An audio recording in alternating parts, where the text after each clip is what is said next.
Hi, I'm Maria Ingold. I'm here at Connected Media IP at NAB 2018, and I'm joined by Gareth Capon, who is the CEO of Grabyo. Welcome. Welcome, thank you, Maria. So how have you found NAB so far? It's been great. I mean, it's an important event for Grabyo in the calendar. We have a number of broadcast customers, and the chance to get to meet many, and particularly our American, sort of North American, South American partners is great. So it's been really good so far. It's a pretty hectic event as ever, but it's been it's been good for the business. Great. So tell us just a bit about, give us a little bit of a level set about what Grabyo does. Sure. So Grabyo is a cloud-based video production platform. We provide a set of tools and services for any content owners really, but primarily broadcasters, major sports rights holders, federations and publishers to distribute video across a range of social and digital platforms. What that really means is live streaming, live production, live clip distribution, editing, content management, but make it really simple and fast to get content in the hands of consumers on social platforms, on digital platforms, wherever they may be. So how are you supporting broadcasters who are looking to, as you say, extend the broadcast experience? One thing that's sort of undeniable in the last few years is the explosion of content distribution on mobile, on social, and that's generally being driven by audiences. People are spending a lot of time on these devices and on these platforms, and so broadcasters and content owners obviously want to reach that audience. There are challenges with linear TV consumption, particularly in some of the younger demographic groups. So it's important for content owners and broadcasters in particular to allow their content to reach those audiences and make sure they're engaging just as much with the shows on a digital or maybe a mobile basis as on a linear TV.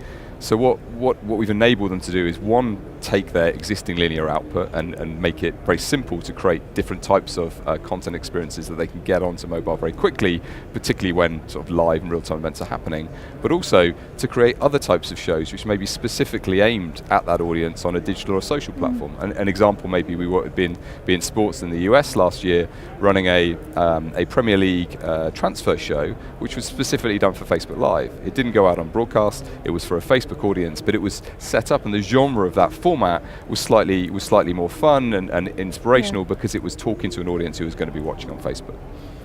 That's interesting, and it sort of leads on to there are a lot of new formats and features coming out. So do you want to talk us through what you're seeing? Absolutely. I mean, I think that if we take social live streaming in particular, the big piece is community. There is when you're putting out a broadcast on a social platform, you clearly want people to watch together, which is obviously the same as television, but you also want them to participate. You want them to interact, to engage, to share, to comment, and I think that's a major difference from a digital live stream to a traditional television broadcast. And I think that we certainly built tools to enable that to happen, for Q&A, for comments, for polls, to get that level of participation in the broadcast, which isn't necessarily available, or at least as easy to do on traditional TV broadcasts. What's your strategy for getting people to engage more?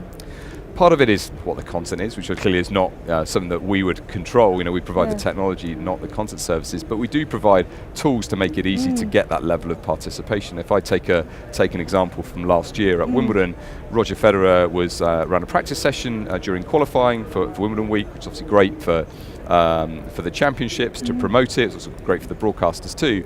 But he actually ran a Q&A with his fans using the Grabyo platform, where we could moderate a selection of questions. He could choose them in real time that were being asked on Facebook and answer, push it up on screen and answer the question from a fan. So as a fan, you got to watch Roger practice, you got to ask him a question, and maybe in real time he actually sat there and chose your question and answered you directly, and that's a fantastic experience. Wow. And very different than you may see if you're just watching him warm up at Wimbledon on television. Yeah, that's really exciting. That's a nice turn on what you can do with broadcast when you start giving it that interactivity. Absolutely. So, of course, one of the things is that broadcasters are concerned about cannibalizing. So, how do you help that? I think it's clearly a major concern for everyone that the dollars in television are still being driven primarily by linear TV and media rights, and there is this concern that if you put content out on a social platform, is there any monetization behind it? If you go to OTT, will you get the subscribers, the revenue numbers that are currently in the broadcast environment? I think that's definitely a concern. I think our view is that business models need to adapt and will have to adapt to the pressures of the internet. But more importantly, you can use the audience, the scale of the audience on social in particular, to drive indirect value on other platforms. So we see a lot of examples of, I'll give an example from BT Sport. They run a show called Rugby Tonight, which is a linear broadcast on the BT Sport platform.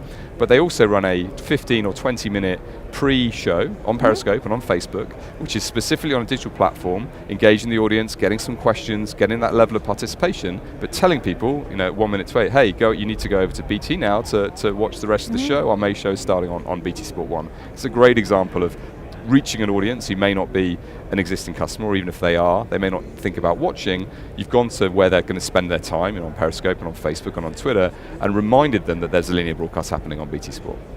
That sounds very good. Thank you so much for joining us, and I hope you enjoy the rest of the NAB show and that you're coming back next year. Thank you.